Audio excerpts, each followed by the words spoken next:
जानना चाहता हूं आईएमसी अगले 10 वर्ष में सब कहां तक पहुंच जाएगी, कहां तक आपका विजन है, क्योंकि आपके विजन में ही हम सबके भविष्य जुड़ा हुआ है। तो मैं आपसे पूछना चाहूंगा सर।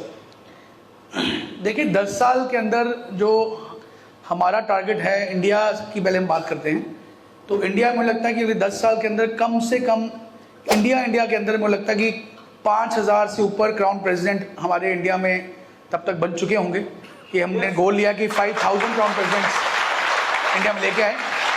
10 साल तो बहुत दूर है, मुझे लगता है कि अगले 3 से 4 वर्षों के अंदर आईएमसी जो है सभी बाकी डायरेक्ट सेलिंग कंपनीज को लीड करते हुए नंबर 1 डायरेक्ट सेलिंग कंपनी बनने वाली है अगले 3 से 4 सालों के अंदर। और बहुत सारे प्रोडक्ट्स के ऊपर कंपनी काम कर रही है, बहुत सारे नए इनोवेशंस के ऊपर कंपनी काम कर रही है। आप देखेंगे आने वाले टाइम में कुछ ऐसे अच्छे इनोवेटिव प्रोडक्ट्स आ रहे हैं जो बहुत ही बेहतरीन है, जो किसी कंपनी के पास नहीं है, वो भी कंपनी लेके आ रही है। तो प्रोडक्ट्स के ऊपर बहुत इनोवेशन पे काम हो रहा है। और मैं ग्लोबल स्तर पे काम करूं तो मुझे लगता है कि 10 साल के पीरियड के अंदर कम से कम मिनिमम मैं बात कर रहा हूं तो 25 कंट्रीज के अंदर हमारी कंपनी जो है 25 से 30 कंट्रीज के अंदर हमारी कंपनी होगी।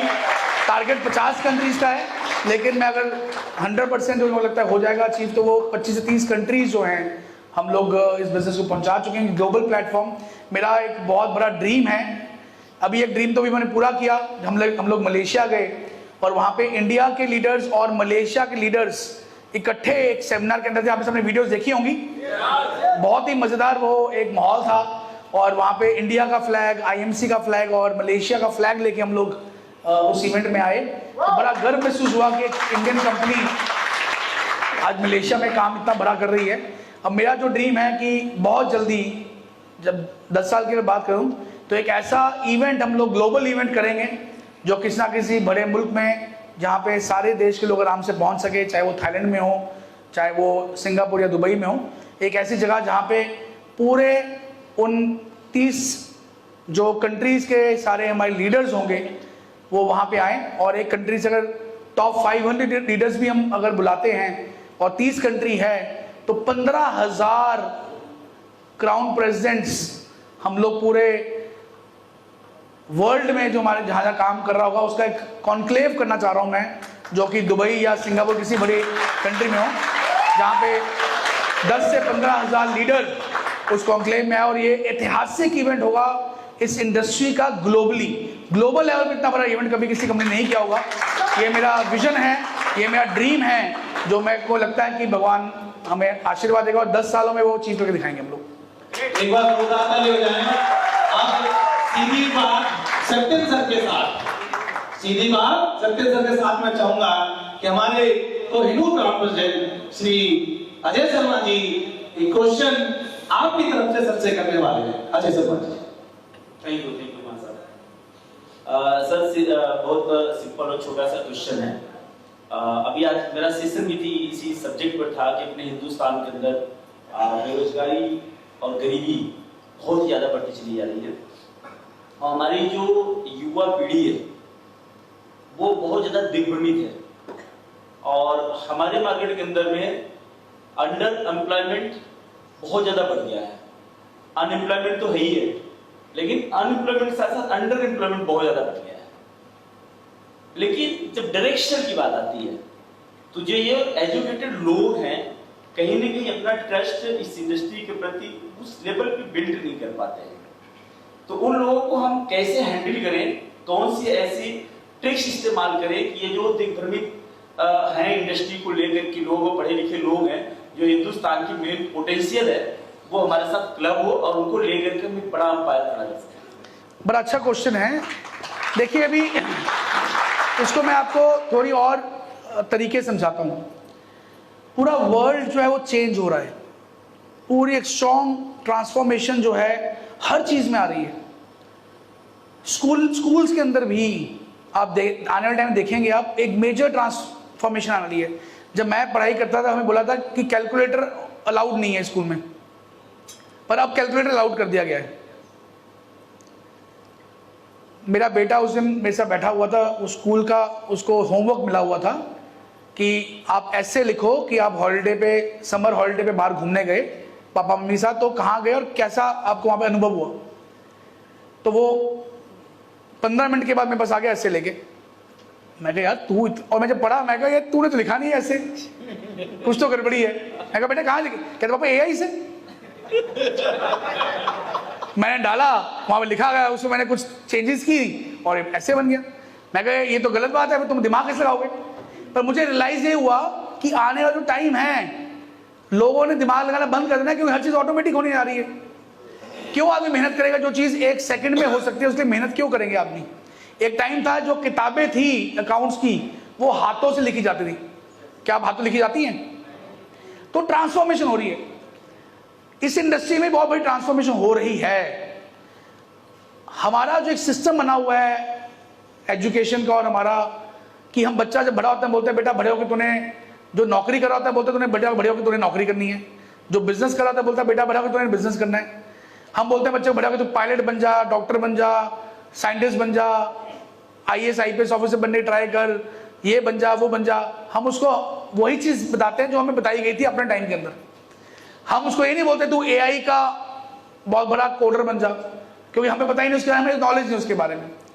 उसी तरह अब जो ये इंडस्ट्री इतनी बड़ी हो रही है धीरे धीरे, जब आपके बच्चे इस इंडस्ट्री में आपकी जगह पे कोहिनूर बन के जब इस कंपनी में आएंगे तो ये मार्केट में बात पहुंच रही है। अभी मैं देख रहा हूँ बहुत सारे बच्चे जो हैं सेकंड जनरेशन हमारी कंपनी में आ गई है।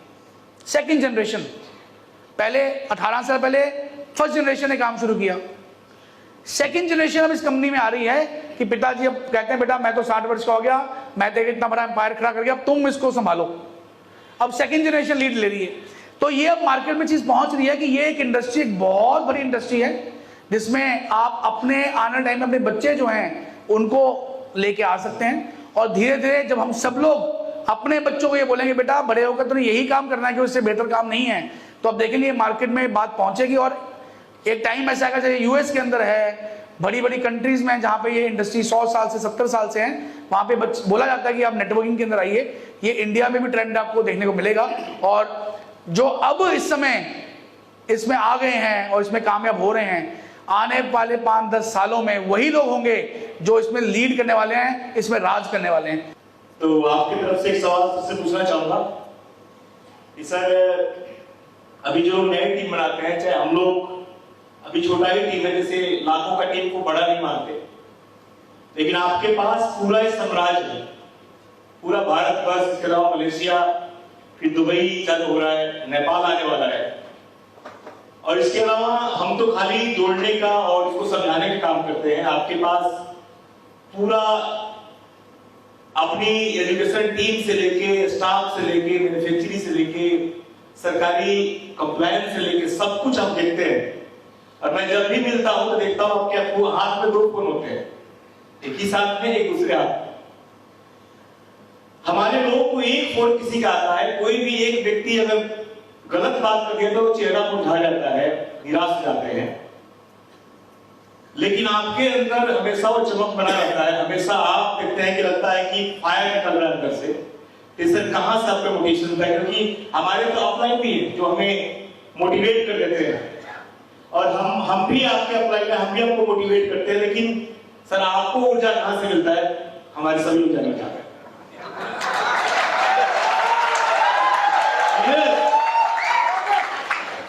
देखिए मैं जीवन भर जो है, मैं जब से होश संभाला है तो मेरी हमेशा जो गाइडेंस है, मुझे हमेशा डॉक्टर अशोक भाटिया जी, मैं सौभाग्य हूँ, मैं उनके घर में पैदा हुआ और मैं उनका पुत्र हूँ, तो मुझे उनसे गाइडेंस बहुत मिली और उन्होंने मुझे इतना सक्षम बनाया जो भी आज मैं हूँ। लेकिन मैं आपको एक और परिभाषा से समझाता हूँ जो मेरे को उन्होंने समझाई, तो मेरे को वो चीज़ समझ में आई। और उसके जो ये बोल रहे हैं कि आप हमेशा फायर रहते हैं, कभी नेगेटिव दिखते नहीं हैं आपके पूरे दिन में, एक एंटरप्रेन्योर जो होता है, एक बिजनेसमैन का होता है, सुबह उठते ही आपको चैलेंजेस जो हैं वो दिखने शुरू हो जाते हैं। ये प्रॉब्लम आ गई, वहाँ पे ये प्रॉब्लम आ गई, उधर ये प्रॉब्लम आ गई, उधर वो प्रॉब्लम आ गई, हर जगह आपको 24 घंटे चैलेंजेस दिखते हैं और पूरे दिन हम उन चैलेंजेस को ही फेस करते हैं, उसको सोल्यूशन निकालते हैं। ये एक एंटरप्रेन्योर का मेन काम है, एक लीडर का मेन काम है। क्योंकि आप सोचो सुबह उठ के आपको फोन है, अरे सर आज तो 50 लाख की सेल बढ़ गई, अरे सर आज तो 3 CP निकल गए, अरे सर आज तो मैं 3 लाख का माल बेच, ऐसे होने वाला नहीं है। आपको सुबह उठ के आपको लोगों ने वही चीज पहुंचानी है जो उनके पास बस का नहीं है, जो आपसे सोल्यूशन ढूंढना चाहते हैं। तो मैं एक बार एक संत को मिला और मैंने उनको बोला कि आप इतनी मेहनत कर रहे हैं और इतना काम करते हैं, भाग रहे हैं, दौड़ रहे हैं, इतना भगवान का प्रचार कर रहे हैं, तो आप थकते नहीं हैं या आपको निराशा नहीं होती? कहते हैं, उनका कहना ये था कि मैं इन सभी चीज़ों से ऊपर उठ चुका हूँ, मुझे फ़र्क ही नहीं पड़ता है कौन क्या बोल रहा है, कौन क्या कह रहा है, कौन क्या सोच रहा है। मेरी लगन तो सिर्फ भगवान के साथ लगी हुई है और मैं भगवान के लिए और भगवान के मिलने के लिए, उनको समझने के लिए मैं तो जीवन वहाँ दे चुका हूँ। मुझे फ़र्क ही नहीं पड़ता मेरे परिवार में क्या हो रहा है, मेरे आसपास क्या हो रहा है, मेरी लगन भगवान से लगी हुई है। तो जिस लीडर की लगन आईएमसी से लग जाएगी, उसको फर्क ही नहीं पड़ेगा कौन क्या बोल रहा है, कैसे बोल रहा है, क्या सोच रहा है, क्या नहीं सोच रहा है।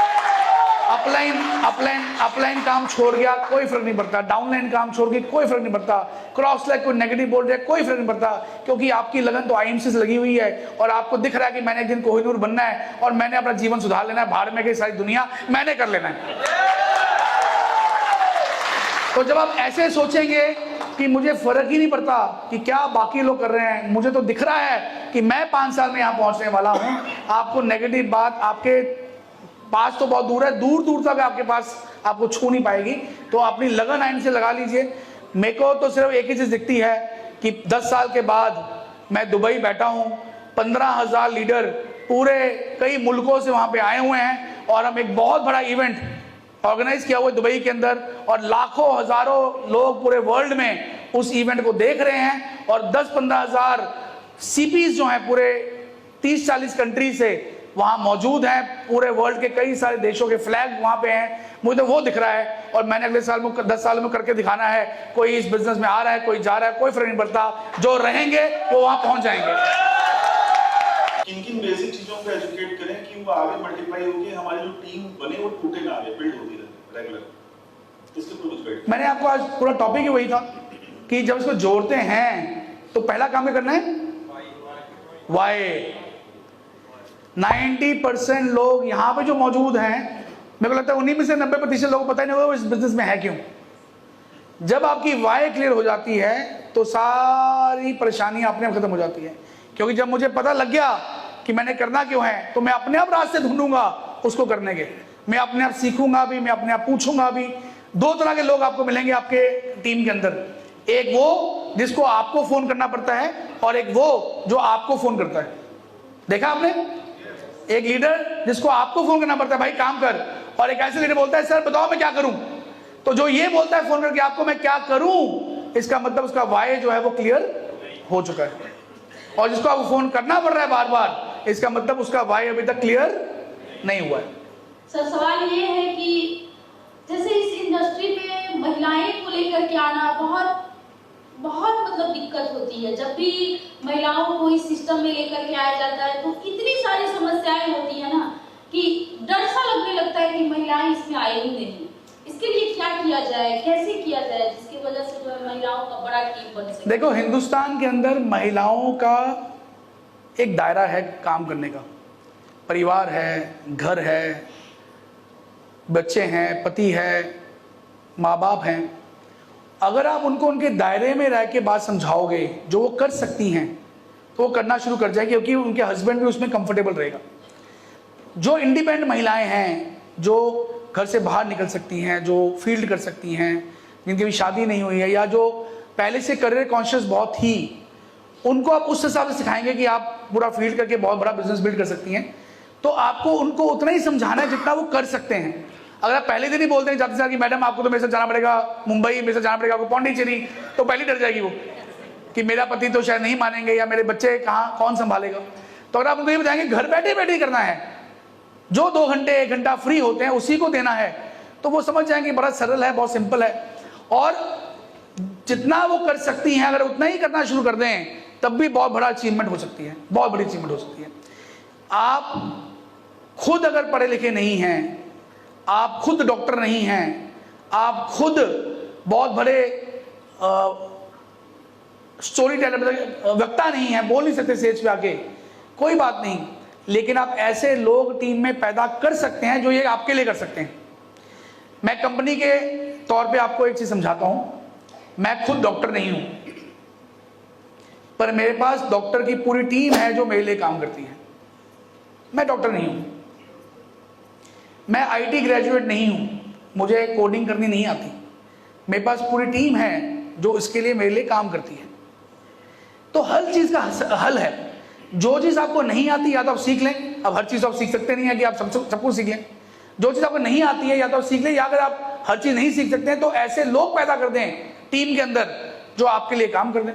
तो अगर आपको लगता है मेरे को डॉक्टर चाहिए जो मेरी टीम में ट्रेनिंग दे, तो डॉक्टरों को ज्वाइन करा लीजिए, कल को वही आपकी हेल्प कर देंगे ट्रेनिंग देने के लिए। तो हर चीज़ का सोल्यूशन है। तो ऐसा कुछ नहीं है कि कोई आदमी काम नहीं कर सकता। आज हमारे देश की जो प्रेसिडेंट है वो भी महिला है, तो अगर वो प्रेसिडेंट बन के महिला हो सकती है तो फिर देश का हर व्यक्ति आगे बढ़ सकता है। तो ऐसा कुछ नहीं, पर अगर आप उसको उतना ही समझाएंगे जितना वो कर सकती है तो हर महिला करने को तैयार हो जाएगी। सर, जैसा कि अभी आपने बोला था कि यहाँ पर महिलाएं बहुत कम है, सर मैं महिलाओं को आगे बढ़ाना चाहती हूँ। मैं 75% महिलाएं हों, और सर मैं महिलाओं पर मैंने बहुत काम किया, पर एक टाइम वो आता है जब महिलाएं काम करना बंद करती हैं। सर उसके लिए कुछ आप बताएंगे सॉल्यूशन की, जो लगातार काम करते रहे, उनको उनके अंदर से ये डर हट जाए कि कहीं ऐसा तो नहीं कि हम इस पे काम करेंगे तो हमारा फ्यूचर मतलब खतरे में हो सकता है। इस सब का आंसर फिर वही है जो मैं पहले बताया था कि वाई। पहली बात तो फ्यूचर खतरे में क्या होगा, आपने लगाया ही क्या है जो आपका फ्यूचर खतरे में हो रहा है? क्या लगा दिया आपने इस कंपनी में? कोई आपने अपने घर गिरवी रख दिया इस कंपनी में काम करने के लिए, या आपने गहने गिरवी कर दिए कंपनी में काम करने के लिए? लगाया क्या आपने घर के लिए सामान खरीदा है। तो पहली बात तो इसमें अगर आप मान लेते कामयाब नहीं हो पाए तो आपका लॉस क्या हो रहा है? जीरो लॉस है। लेकिन अगर आप कामयाब हो गए तो जीवन भर आपकी पुश्तें आपकी फोटो पे अगरबत्ती करेंगी कि मेरी दादी थी जो काम कर गई। हर आदमी देश का प्रधानमंत्री नहीं बन सकता है। तो आप सोचे कि जो जुड़ेगा सारे ही बन जाएंगे सीपी, ऐसा भी होने वाला नहीं है। पर कुछ लोग आपको ऐसे मिल जाएंगे जो आप ही की तरह जीवन भर के लिए इस देश में लग जाएंगे और वो सीपी बन जाएंगे और आपके साथ अपना भी जीवन सुधार लेंगे। बस ऐसे लोगों को आपको ढूंढना है, उनको आइडेंटिफाई करना है और उनके साथ काम करना है। उनके साथ काम कीजिए जो आप ही की तरह जुनूनी हो, जो अपना जीवन बताना चाहते हो। जो कम काम कर पा रहे हैं उनको सपोर्ट कीजिए, जितना वो काम कर पा रहे हैं उनको उतना काम करने दीजिए। धीरे धीरे हर आदमी जब एफर्ट डालेगा तो ओवरऑल आपका बिजनेस जो है बढ़ना शुरू हो जाएगा। कस्टमर भी जुड़ेंगे, कोई आदमी कम काम करेगा, बहुत करेगा, कोई बहुत ज्यादा करेगा, कोई आपसे आगे निकल जाएगा। अभी वेद प्रकाश ओझा जी जो हैं कभी कभी मान साहब ज्यादा इनकम कमा लेते हैं, मुझसे लेवल भी ज्यादा। कोहिनूर है वो डीसीपी लेवल पे है, अब ये डाउन लाइन है वो अपलाइन है। इन्होंने ज्यादा काम किया, ये आगे निकल गए। ये तो आपके ऊपर है भाई। सबके लिए बराबर प्लेटफॉर्म है जिसमें जो क्षमता है आप चाहो तो वेजी से आगे निकल सकते हो। ये तो आपके ऊपर है, आप क्या करना चाहते हो। तो जैसा कि मुझे उम्मीद थी, सीधी बात सत्यन सर के साथ, और जवाब भी सर ने बिल्कुल सीधे दिए, बगैर लागला बैठ के एकदम सीधे जवाब देने की एक बात है। सत्यन सर और सारे पैनलिस्ट का धन्यवाद करता हूँ कि सीधी बात सत्यन सर के साथ बहुत ही मजेदार रही। Thank you.